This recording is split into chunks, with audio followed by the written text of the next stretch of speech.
writer is not a creature of the crowd. He must live with it, yet remain apart from it. Like a spy, he must use it and report upon it, be one with it, yet infinitely wary. Like a spy, his real work is done alone.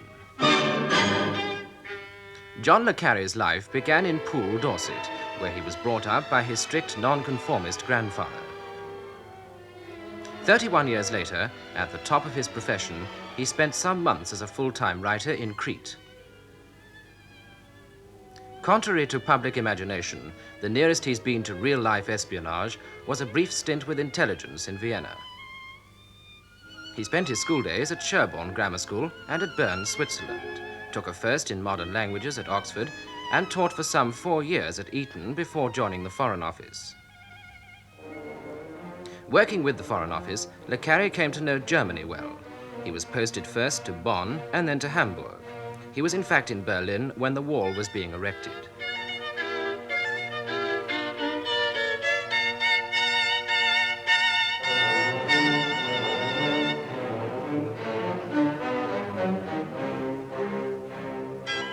From this experience springs much of his anger at the Cold War and the bitterly harsh picture he's drawn in his prize-winning book, The Spy Who Came In From the Cold.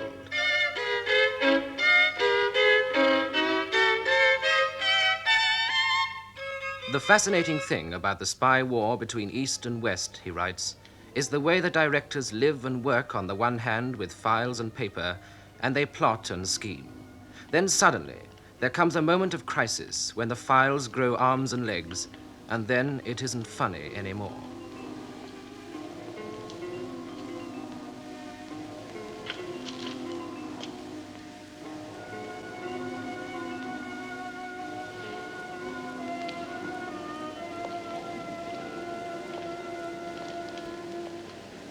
What's wrong? Why the vote was so close?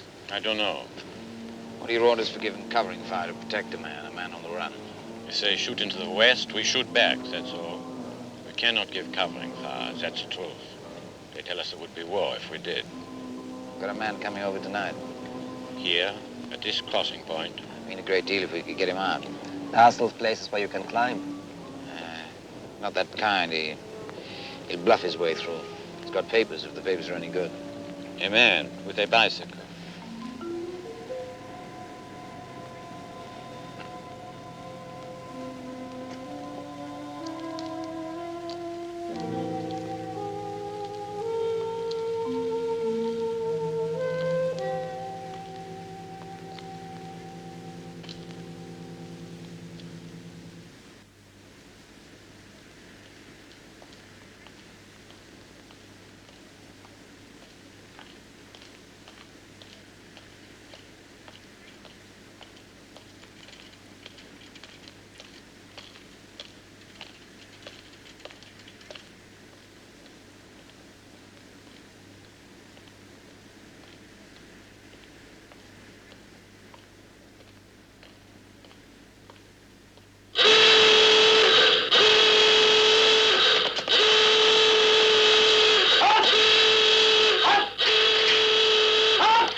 Richard Burton stars with Claire Bloom in The Spy Who Came In From the Cold, just recently released in London. It's the story of ordinary people caught up in the net of espionage, a net that is sordid and completely without glamour. Currently, Mr. le Carré is preparing his latest book, The Looking Glass War, for the large screen. Tonight he talks to Malcolm Muggeridge about the influences that have made his world of spies so chillingly authentic, or as he prefers to say, a world that is at least credible.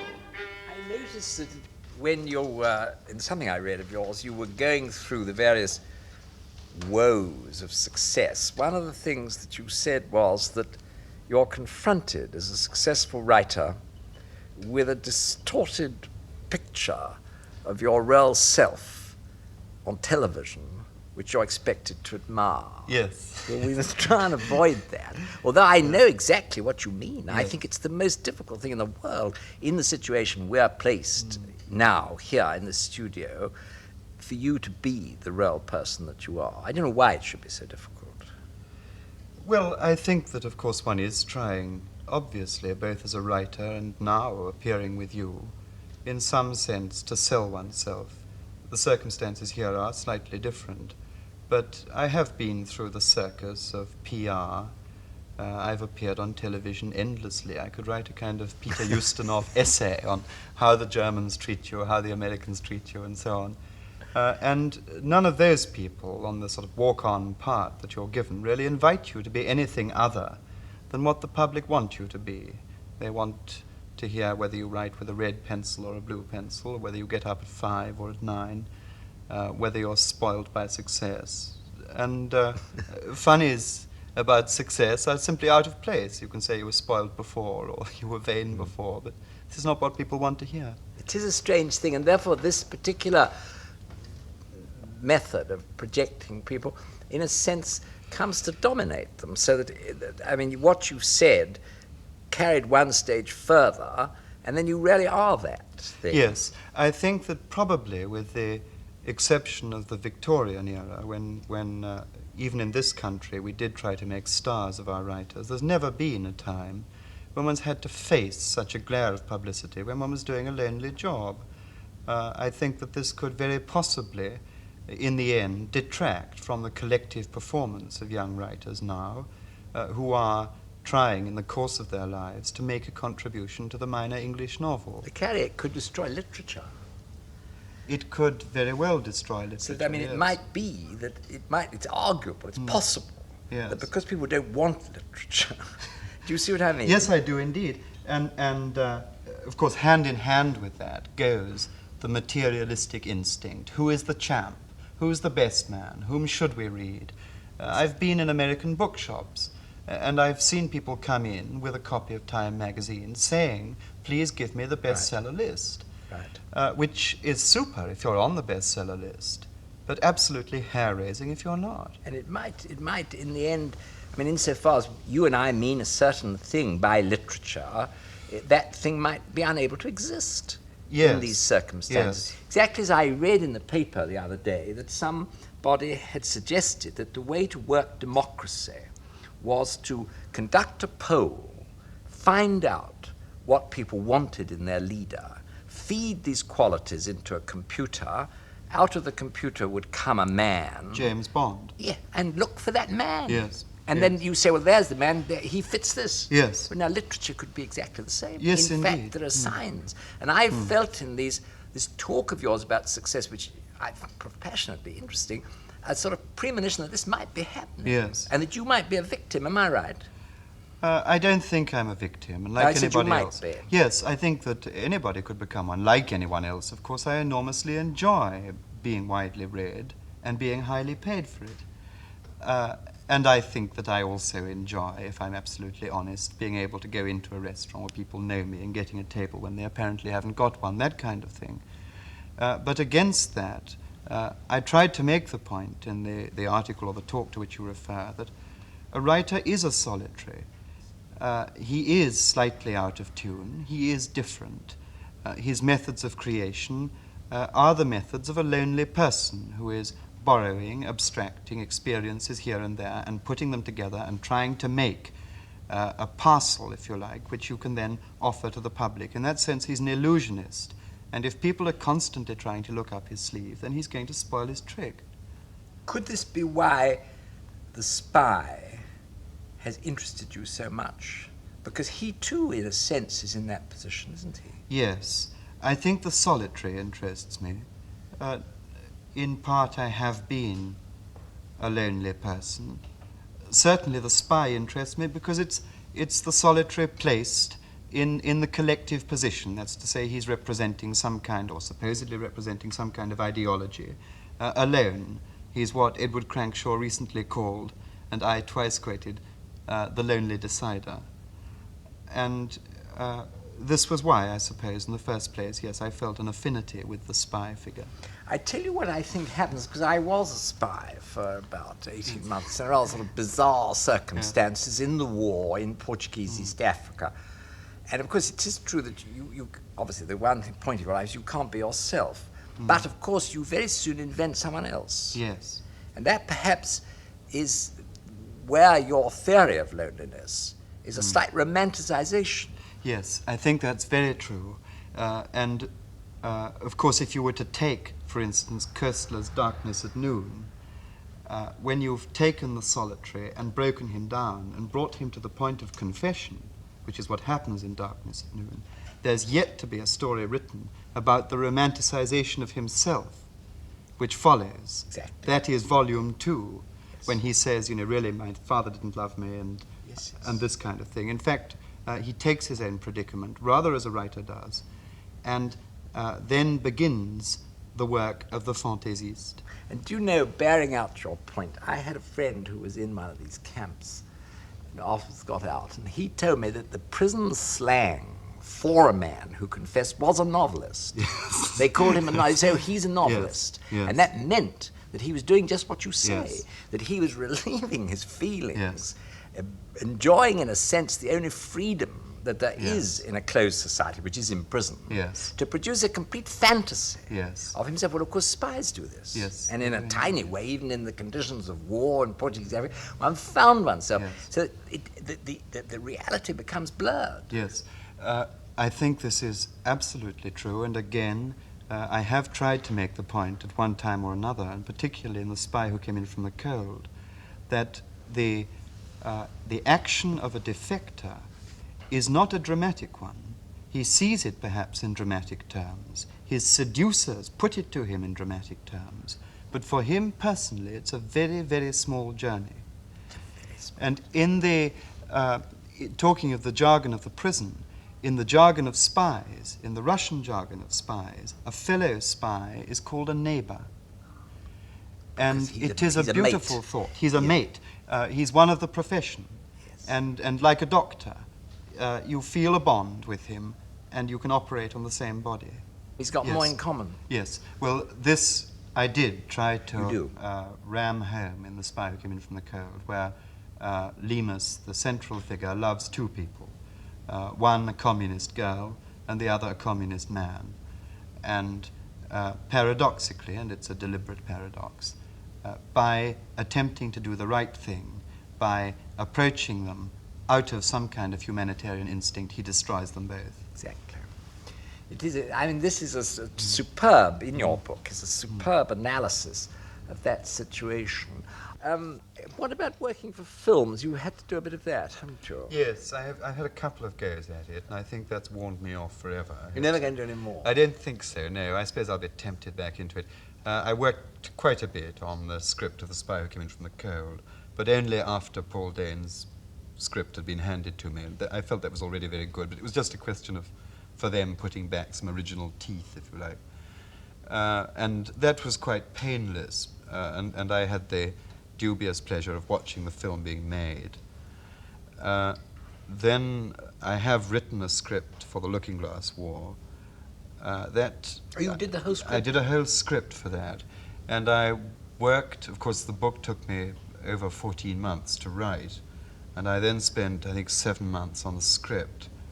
And whether they will use it, I don't know. But what I did know at the end of the 7 months was that for me it was cold coffee.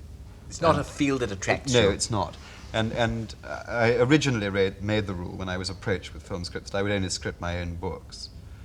I think that really, if I'm ever going to go and do it again for reasons of money or whatever, that I would only script other people's. That's a good. I think that's very reasonable. But obviously, it'd be easier. I noticed that you sort of lived around the place a lot, in this place and that place. Did you? Have you got sort of any crystallized feelings about the circumstances which are most conducive to you working well as a writer? Well, I know what I can't do, and one of those things is isolate myself entirely. We lived on Crete for 6 months. We lived on another Greek island, Spetsia, for 2 months. And I know that the only thing that is really important to me now is the company, and that was miserably lacking on Greek islands. This is really why we came back, partly for the children's education and partly because one just somehow was cut off from what we would consider as English people the warmth of human contact. Did you write as a child? I wrote, yes, I began writing at prep school, and I was severely discouraged. Most extraordinary piece of schoolmastering. Well, they said this boy shouldn't write. They said he shouldn't write trash. The trash was stories rather than essays, and they said that was trash. Then I went on writing a bit at Sherborne, and I was much encouraged by a poet who was then teaching there called Robin Athill, who's now gone on to Downside. And I wrote poetry there, which was again rather a mess. And then when I left Sherborne, I decided that I wanted to paint and draw. I did a certain amount of book illustration. And when I began commuting, we were living in Great Missenden then, going up and down to London on the train every day, there was really no opportunity to draw at home any longer. We had children and so on. Then I began writing in little notebooks on the train. I think that really it was, it makes a good story to say it suddenly came into my head that I ought to write a book. That isn't true. I was looking for some kind of artistic expression and settled on that one. Having tried painting. Having tried painting, and I think that if I'd still been a schoolmaster, perhaps, I might very well have stuck to painting, but I wouldn't go back to it now. No. Are you going to go on with Spies, or have you come to the end of them as a writer? I think that certainly for the time being I've come to the end of them. I might go back to them when I have, for my own satisfaction, proved myself in other fields. I confess that partly I'm turning away from spying. I would like to go on with it in some ways. There are still some things that I want to say, but I turn away from it because it's become such a commercial product. One is, because of the champ instinct, one is constantly being compared, not only with one's own performance, but with the performance of one's supposed rivals. That one is drawn into a race which, for my part, I find abhorrent. I'm not, it isn't a question of knocking other people. I don't happen to like Fleming. I do happen to like Dayton in parts. But I do resist the obstacle race that I'm supposed to be running with them. That isn't opting out. It's, in a sense, opting in to what I want to do. I rather hope you do finish the Spies. I tell you why particularly, because I think that this obsession with spying and with subterfuge is a sort of false mysticism. I mean, I think it's an age which has no mysticism, no sense of a secret world. Yes. I mean, the greatest sense of a secret world is the mystic, isn't it? Yes. He thinks of a marvelous secret world. Mystic is the right word, because Yeah. it's unmediated communion. Right. And there is nobody between him and those who control him. Yes. Right. Yes. And therefore, I think it's a sort of false mysticism, which you work out intellectually, but of course I would say, in the case of Fleming, produces something very base, very vile. Yes. I'm not sure. I think we have this in common, that Fleming apart, as it were, we both dislike Bond. I'm not sure that Bond is a spy, nor for that matter is he a mystic. I think that it's a great mistake, if one's talking about espionage literature, to include Bond in this category at all. It seems to me that he's more some kind of international gangster with, as is said, a license to kill. He's a man with unlimited movement, but he's a man entirely out of the political context. It's of no interest to Bond who, for instance, is President of the United States, or who is President of the Union of Soviet Republics.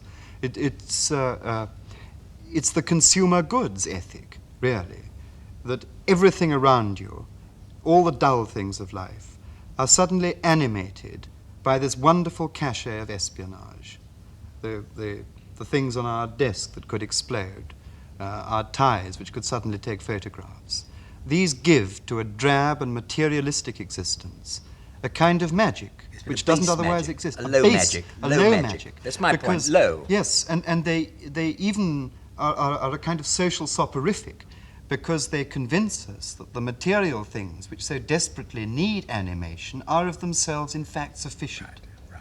Whereas, of course, the true mystic sees, I mean, like Blake or someone like that, Yes. he sees in the phenomenal world, he sees a glow and a glory which is coming because of their participation in the whole nature of life, which is Yes. something quite different. Yes, I think that the true mystic, in some way, needs that communion we were talking about. His real relationship is with his controller, Which is God. which is God.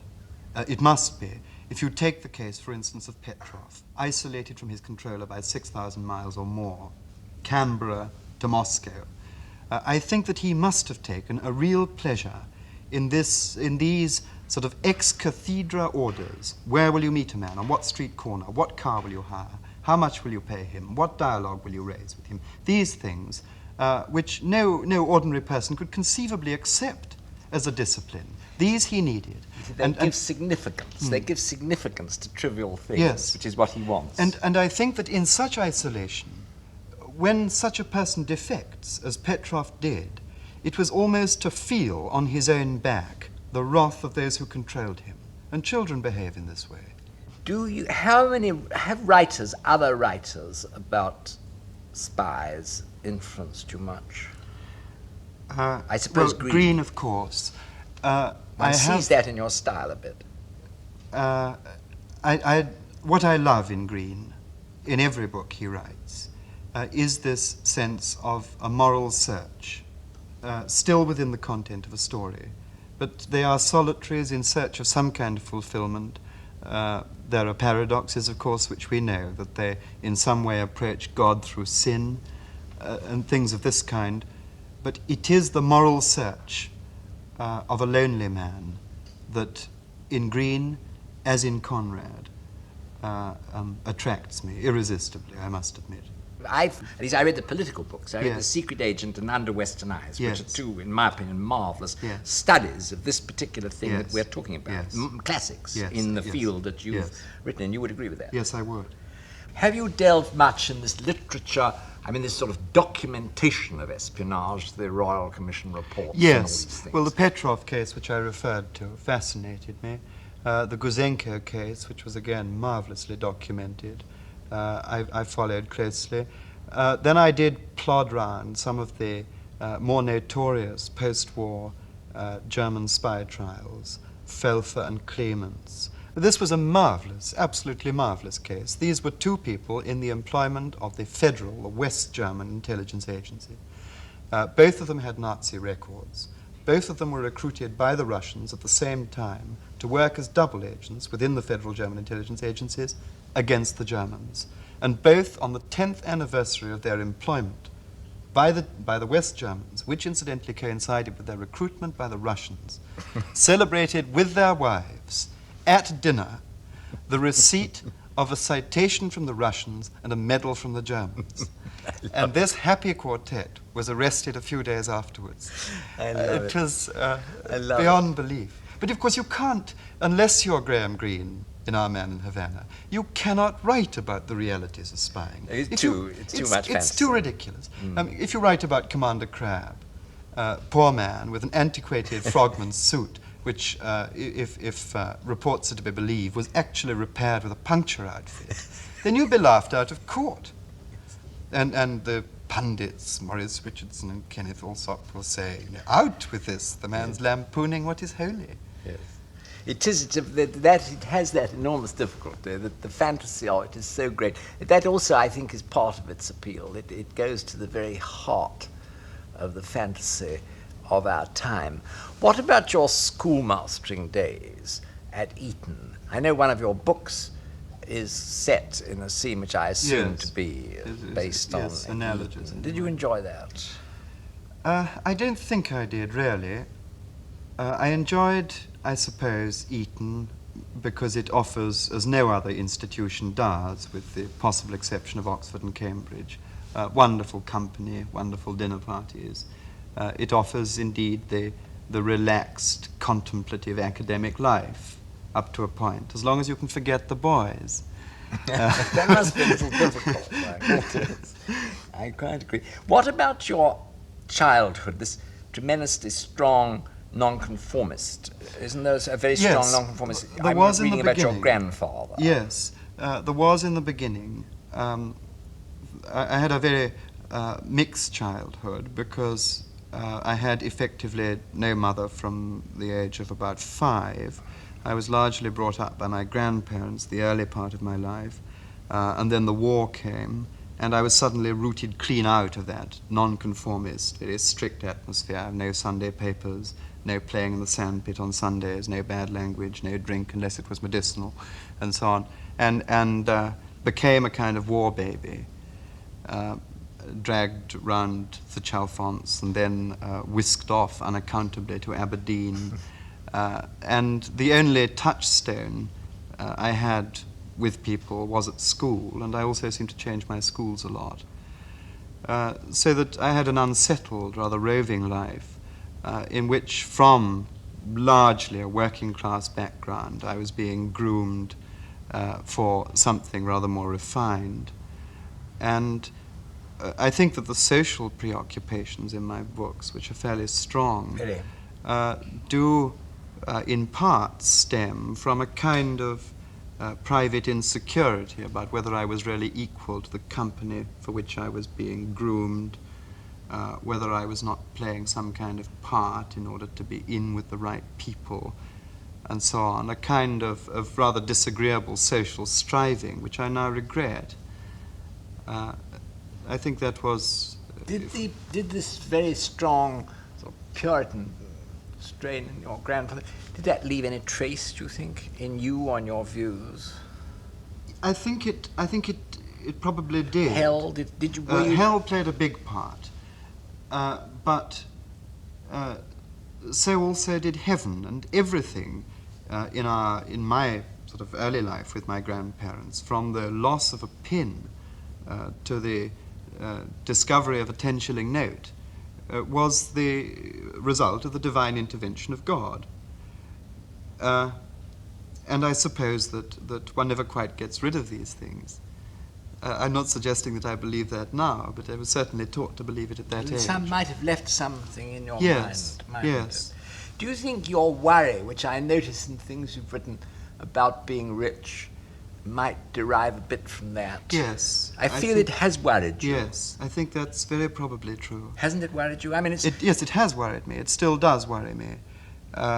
It worries me also, I think, again perhaps in a nonconformist way, because at heart I believe that I'm overpaid.